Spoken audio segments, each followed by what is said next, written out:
Hey there, and welcome to This Explainer. Today we are diving into something truly fascinating, bridging practical psychology with some incredibly profound Hasidic wisdom. We're going to figure out how to completely master our emotional triggers. If you've ever wanted a real, practical, step-by-step guide on how to stay fully present during life's most intense emotional trials, and actually disconnect from all that heavy interpretation of the past, well, you're in exactly the right place. We aren't just looking at the psychology of why we overreact. We're going to explore the actual cosmic, spiritual significance of standing your ground in the heat of the moment. Let's kick things off with a question. Think about a time you just completely overreacted. You know the kind of moment I'm talking about. Someone says something super trivial. Maybe it's a minor critique from your boss, a weird look from your partner, or a tiny slight from a friend, and boom! Suddenly your heart is racing, your blood is literally boiling, and you feel this overwhelming surge of panic or anger. Why in the world does that happen? Well, understanding why our brain hits the absolute panic button over a small disagreement is our starting point today. It's the key to unraveling this whole thing. So that brings us to Section 1, the trap. Who is actually managing our reactions? To unpack this, let's look at a really relatable example from the source material. Picture a 35-year-old husband who feels deeply, deeply alienated by his wife. From his perspective, he does everything for his marriage, but he feels entirely shut out.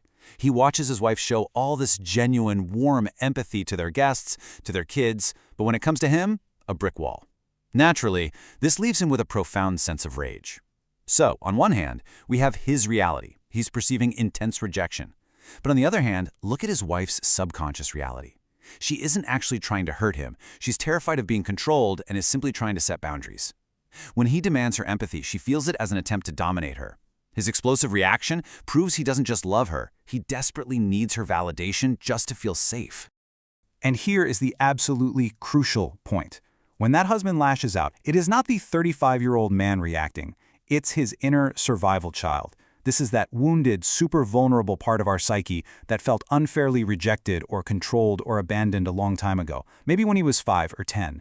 When his wife pulls away to protect her own boundaries today, he's instantly transported right back to that childhood feeling of being totally powerless. The adult has literally left the room. The past has completely hijacked the present, and his brain is using a 30-year-old trauma to forcefully interpret a modern-day boundary. He isn't fighting his wife, he's fighting ghosts. Okay, moving on to Section 2, the burn parable, trapped by the past.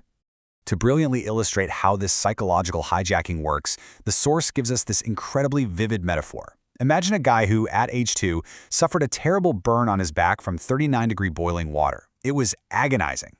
It left a deep imprint on his nervous system. For the rest of his life, even a slightly warm shower makes his body tense up. Now fast forward to age 50. A friend invites him to a beautifully heated outdoor pool on a freezing winter day. He sees kids laughing, older folks enjoying the water, so he thinks, okay, it must be safe, and he jumps in. The water is 41 degrees. Totally safe, comfortably warm, but he leaps out screaming in absolute sheer agony. And shortly after, a physical blister actually forms on his back. That blister? It didn't come from the pool. It was generated entirely by a 50-year-old trauma that his brain just superimposed onto the present moment. Crazy, right? There's a quote from the text that perfectly captures this dilemma. It says, "One who is burned by boiling water recoils from cold water." When a trigger hits, our past just aggressively takes over our present, violently throwing us out of the here and now. Just like the guy in the pool, the husband experiencing his wife's distance is feeling a burn that happened decades ago. The current situation isn't actually destroying him. A spouse needing a little space is perfectly survivable. But a survival child is entirely convinced it's life or death, totally blinding him to the actual reality sitting right in front of him. Which leads us to Section 3, our practical guide, standing in the trial. This is where the rubber meets the road. How do we actually disconnect from this interpretation of the past? The text outlines an amazing 4-step toolkit to help us actively tolerate the painful illusion of the moment. Step 1. You have to actually feel the trigger. Don't run away, don't yell, don't pull out your phone to distract yourself. Just let that uncomfortable bodily sensation exist. Step 2. Recognize it. Tell yourself intellectually that this intense panic is just your survival child's interpretation. It's not objective reality. It's the old burn acting up. Step 3, and yeah, this is the hardest one. Choose to stay present. Don't escape into resenting the past or worrying about the future. Just stand right there in the absolute fire of that discomfort. Breathe through it, because if you can hold that space, step 4 happens naturally. You literally watch the false narrative of the past simply dissolve and fall away, leaving you with total clarity. The absolute deepest fear of our inner survival child is that rejection literally means death.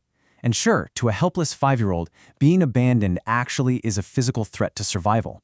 But you have to remind yourself of the present reality. You tell yourself, I am an adult. I am not in danger. I can survive this uncomfortable moment. By deliberately anchoring yourself with this undeniable truth, you separate your conscious self from that terrified child.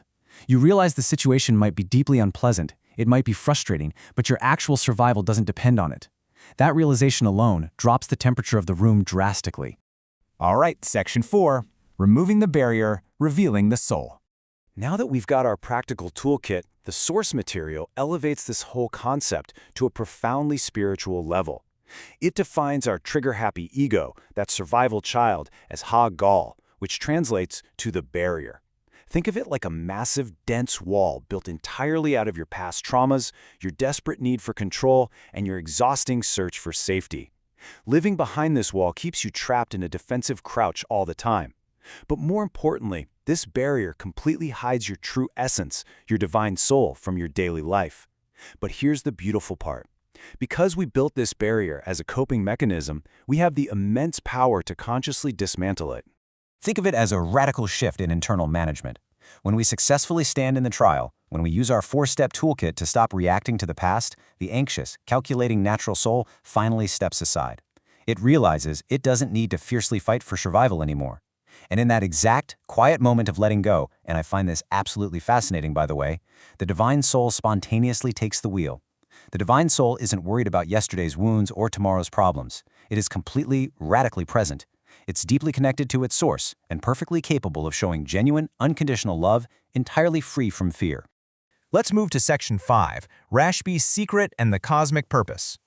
This brings us to the profound teachings of the ancient mystic, Rabbi Shimon Bar Yochai, affectionately known as Rashbi. Rashbi possessed this unique, almost unfathomable spiritual power of passing through this barrier entirely. The phrase from the text, I have crushed and I will heal, refers to this exact psychological and spiritual process. Crushing the ego, pushing through the terrified barrier of the survival child, is the strict prerequisite for true healing.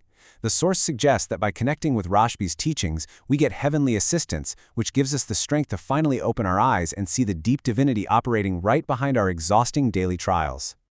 Now you might be wondering, why does fighting a personal emotional trigger in my living room have such a profound spiritual impact on a macro-cosmic scale? I mean, why does the vast universe care if a husband successfully manages his sudden anger toward his wife on a random Tuesday evening? It seems so incredibly small, right?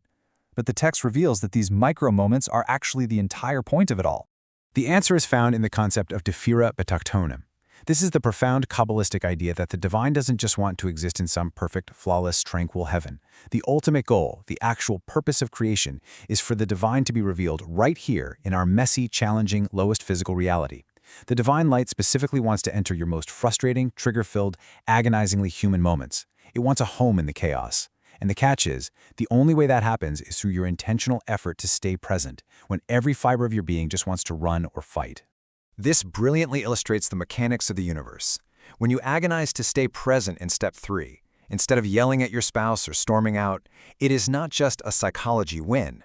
In Kabbalah, this strenuous human effort from below is called raising MU, or female waters.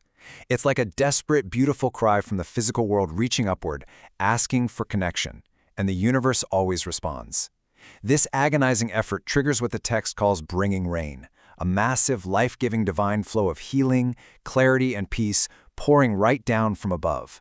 Your internal psychological victory literally changes the spiritual weather for the entire world. And this leads to a really mind-blowing conclusion about the nature of our struggles. A tzaddik, a purely righteous person who never struggles with triggers or rage, lives beautifully in pure light. But a Baal Teshuvah, someone who fiercely battles their triggers, who fights through their own psychological darkness and past trauma to return to the good, actually draws down an even deeper divine essence. Because you are willing to struggle in the dark, because you do the grueling work to dismantle your survival child piece by piece, your hard-won victory touches a fundamental level of the divine that pure, unchallenged light simply cannot access. Your struggle is literally your superpower. So I'll leave you with this provocative thought to carry into your day. The next time you feel the boiling water of the past rising up in a minor disagreement, remember the cosmic stakes. You have a profound choice. Will you let a frightened, defensive 5-year-old run the show and dictate your reality, or will you stand your ground, tolerate the intense heat of the moment, and let the unshakable divine you finally emerge? The tools are entirely in your hands. How will you change the spiritual weather today?